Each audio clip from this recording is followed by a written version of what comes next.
Hola chicos, en este vídeo vamos a resolver un problema de intensidad de campo gravitatorio y lo vamos a hacer de dos formas. Una utilizando vectores y otra utilizando trigonometría. Así podéis ver que el resultado es el mismo y cada uno de vosotros puede elegir el método que más le guste o que más fácil le resulte. El enunciado dice así: dos masas puntuales de 10 kilogramos cada una se encuentran fijas en dos puntos separados por una distancia de 1 metro.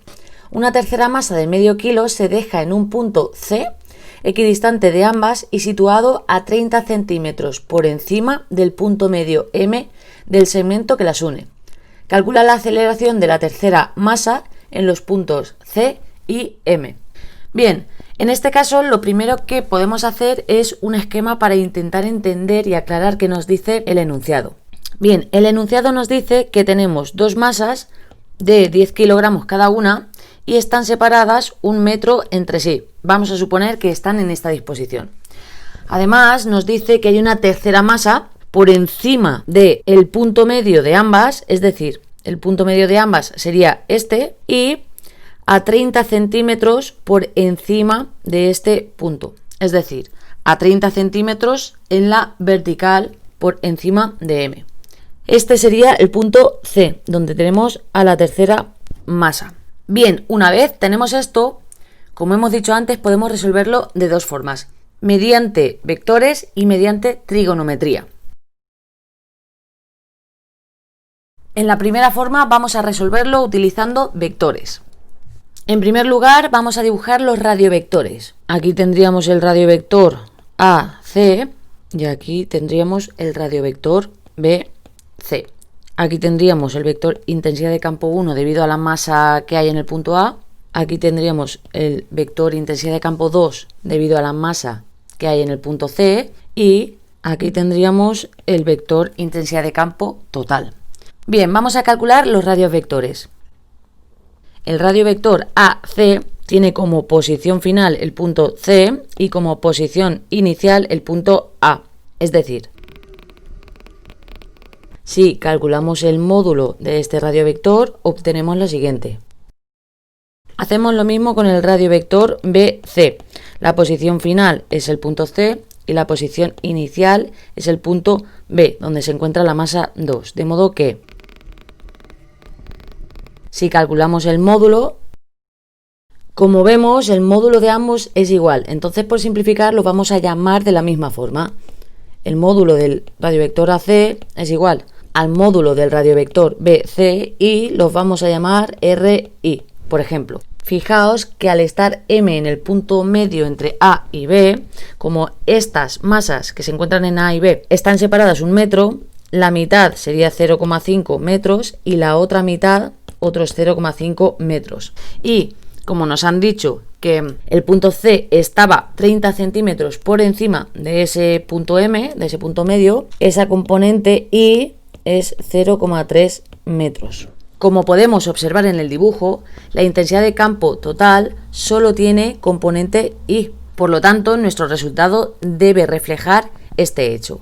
Bien, continuamos. Puesto que ya tenemos calculados los radiovectores, ya podemos pasar a hacer el cálculo del vector intensidad de campo. Vamos a ello. Sabemos que según el principio de superposición, el vector intensidad de campo total es igual a la suma de todas las contribuciones. Es decir, en este caso tenemos dos masas, pues tenemos que sumar el campo debido a esas dos masas. Sustituimos las expresiones de cada una de estas Gs. Sabemos que los vectores unitarios los podemos reescribir como el vector R partido su módulo. Y además también sabemos que ambas masas, las que hay en los puntos A y B, son iguales. Entonces, por simplicidad, vamos a hacer lo mismo que hemos hecho con los módulos de los radiovectores, llamarlas de la misma forma. De esta forma, sustituyendo en la expresión que teníamos, obtenemos lo siguiente. Como hemos dicho, MA, MB son iguales y los módulos también son iguales. Por lo tanto, nos quedaría de la siguiente forma. Podemos sacar factor común la G, la MI y la R al cubo. Si nos fijamos, está en los dos términos. De esta forma se simplifica bastante. Este cálculo podemos hacerlo aparte para intentar ahorrar trabajo. Como vemos, las componentes X se anulan. Esto implica que nuestro vector intensidad de campo total solo va a tener componente Y, como hemos supuesto al principio. Así, de esta forma, nuestro vector intensidad de campo total nos quedaría así.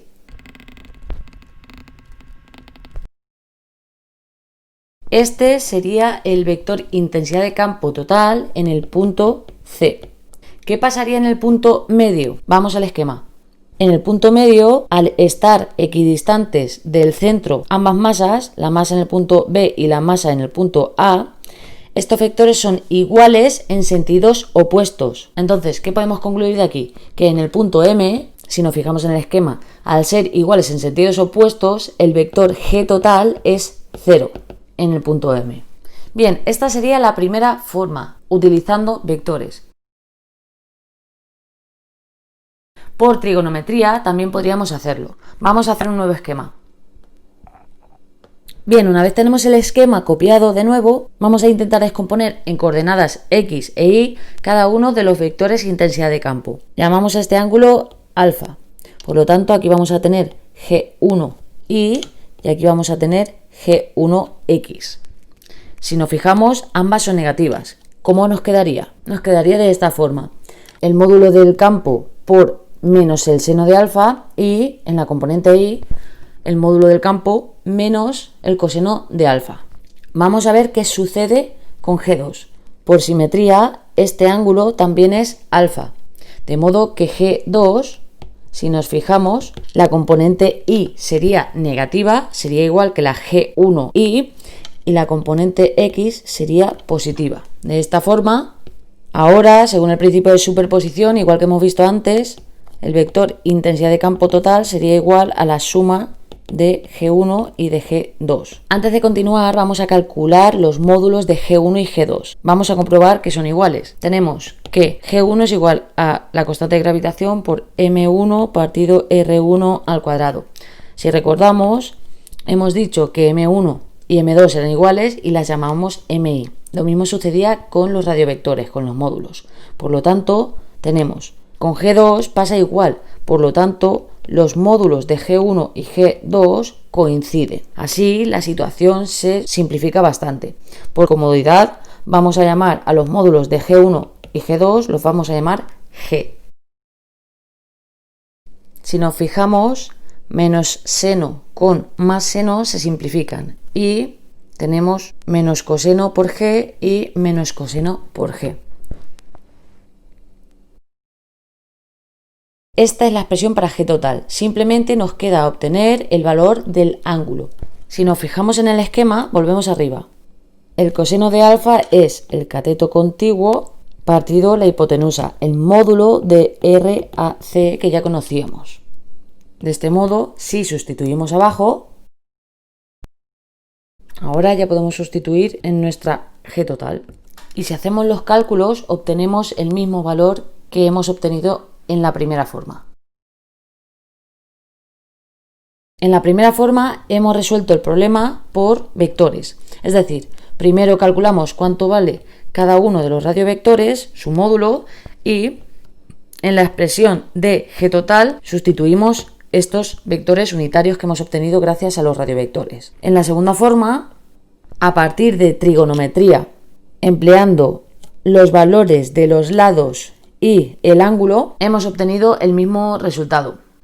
Pensad que hay varias formas de resolver un problema. Podéis utilizar la que os sea más fácil, os resulte más útil, o según los datos que os den en el problema, os será más fácil utilizar una forma u otra. Y eso ha sido todo, chicos. Espero que hayáis repasado, que hayáis podido aclarar dudas y nos vemos en el siguiente vídeo. Un saludo, chao.